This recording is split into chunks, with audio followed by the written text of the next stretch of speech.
영어로 약자로 막 이렇게 쓰지 하니까 너무 어렵게 느껴지는데 반복으로 계속 일어나기 때문에 듣다가 보면 조금 편해질 수가 있습니다. 그래서 하나씩 살펴보도록 하겠습니다. 자, 거래 처리 시스템입니다. 거래라는 게 뭘까요? 자, 거래라는 거는 조직의 어떤 1차적인 업무 혹은 역할을 수행하기 위해서 필요한 활동이 바로 거래입니다. 우리가 생각하는 물건 사고 팔고 이러한 단순한 거래가 아니라 기업에서 일어나는 일반적인 일들을 우리가 거래라고 하는데요.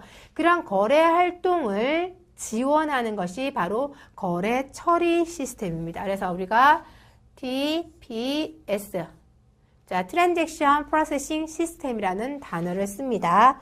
자, 그래서 보시면, 자, 거래가 일어나면 그것을 확인하고 수정하고요. 그 다음에 실제로 이제 처리가 일어나는 시스템에 입력을 해서 처리가 일어나면 그 처리가 기록이 되겠죠. 입력했으니까. 기록이 되고 기존의 기록들이 있다면 이제 그 기록들을 수정을 하게 되겠죠. 그리고 나서 이제 새로운 하나의 파일이 생기는 거예요. 자, 그래서 예를 들면 사람과 관련된 일이라고 한번 해볼게요. 자, 거래라는 거는 우리가 이렇게 물건 사고 파는 것만 얘기하는 건 아니라고 얘기했죠. 그죠? 그래서 기업에서 일반적인 일로 일어나는 일들이 되니까 신입사원이 들어왔어요. 자, 그러면 신입사원에 관한 기록이 다 있겠죠. 이름과 그 다음에 성별 이 정도는 들어가겠죠. 그 다음에 발령받은 부서 요 정도라고 얘기를 합시다. 그럼 이렇게 되면 이 거래 서류가 있으면 이거를 이제 담당자가 입력을 하겠죠. 그러면 기존에 이렇게 우리 회사의 구성원들의 파일이 쭉 있으면 여기에 한 명이 더 추가가 되는 거예요. 즉 이제 갱신이 되는 거죠. 이 사람이 들어옴으로써 한 명이 더 추가가 되는 거예요. 그럼 이제 갱신했던 기록 몇 월 며칠에 신입사원이 들어와서 이제 파일이 갱신됐다는 갱신 기록이 남을 거고요. 또 하나의 이제 새로운 파일이 존재를 한다라는 거예요. 자, 이렇게 처리되는 단순한 시스템이 바로 거래 처리 시스템인데요. 우리가 이렇게 다음에 살펴보겠지만 계층별로 이제 앤서니의 경영 활동과 맞춰봤을 때는 자, 네 가지로 아까 구분했었는데 여기 제일 하위 부분에서 사용한다고 보시면 되겠습니다. 자, 이런 거래 처리 시스템의 특징이 있습니다.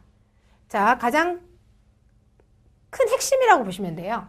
대량의 데이터를 신속하고 효율적으로, 그러니까 빠르고 효율적으로 입력, 처리, 출력할 수 있는 형태를 얘기를 합니다. 그래서 그러니까 사람이 이렇게 수작업을 하던 걸 가장 빠르고 빠른 시간 내에 효율적으로 처리하고자 하는 거예요. 그래서 이렇게 하기 위해서는 뭐가 필요하냐면 고속으로 빠른 속도로 처리해 줄 수 있는 프로세스가 필요하고요. 그 다음에 데이터를 거래 기록들을 넣을 수 있는 저장 매체가 필요하게 됩니다. 그리고 이러한 거래 처리 시스템은요, 주기적으로 데이터를 관리를 하게 되고 대부분 이제 단순 연산을 많이 해요. 그래서 급여 처리 그런 것들이 많이 해당하고요. 그리고 데이터의 정확성이 유지되어야 되고 거의 현재 기록이 중요시 되는 그러한 형태라고 보실 수 있습니다. 자, 하지만 문제가 만약에 시스템이 작동이 중단되면 예를 들어서 우리가 물건이 들어오고 나가고 이러한 것들 단순 업무를 처리하는데 그게 중지가 돼버리면 거기에 대한 기록이 예를 들어 사라지면 그 파급 효과는 굉장히 커질 수도 있다라는 것.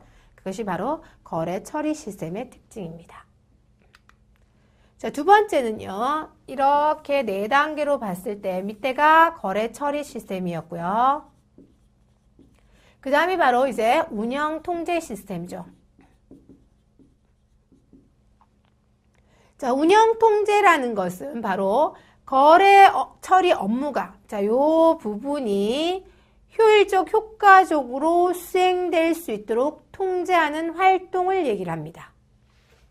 그래서 운영 통제 시스템을 정의를 내리면 자, 여기서는 보통 보면 그 하위 계층에서 업무 처리를 하는 자들이라고 하면 위에는 일선 관리자에게 거래 처리 활동에 관한 보고서를 제공하고요. 운영 통제는요. 그리고 거래 처리 활동에 대한 조회에 대한 응답을 제공하고 이런 운영 통제 활동을 갖다가 지원하는 시스템을 얘기를 합니다. 우리가 이곳에 특징을